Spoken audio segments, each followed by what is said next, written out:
Is the phrase "I just sucked it out of my thumb" used in American English? I was born and raised in South Africa. We frequently used the term "to suck out of one's thumb," implying that an answer was just a wild guess or the notion had no evidence but was rather just surmised. At best, it was the product of a personal thought experiment. Is the phrase used elsewhere? I live in the USA and almost never hear it. Do Americans understand it? Can they figure it out, or will they conjure up graphic literal images of my thumb in my mouth?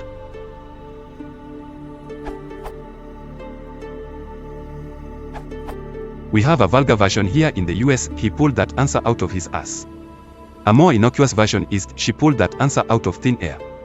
I have never heard the thumb expression.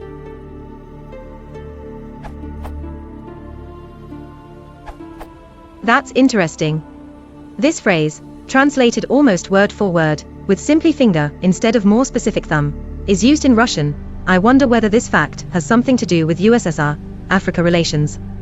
In Russian it means not exactly wild guess, but that someone is trying to prove something and he doesn't have any really good arguments.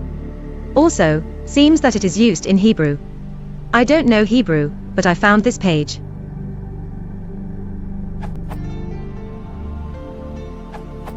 It's a widely used expression in Dutch. Never heard it in English before, but it doesn't surprise me to hear it in South Africa, given that much of the language there is strongly influenced by the Dutch that migrated there.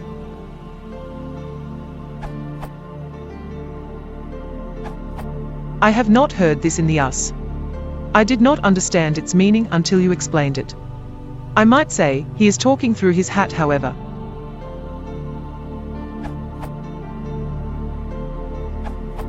Never ever heard that one in the States. Someone had mentioned previously, talking out his hat. I do not believe this has the same connotation but is similar to he's talking out his ass. This equates with someone telling a tall tale. In the States it pulled that one out of thin air, pulled that out their hat, pulled that out his ass, or it pulled that out of their back pocket. Sounds closer to what meaning has been described above. Even if that was a real shot in the dark, would seemingly be closer but does not infer that they necessarily came up with the correct answer. If you want to support the channel, please consider liking and subscribing.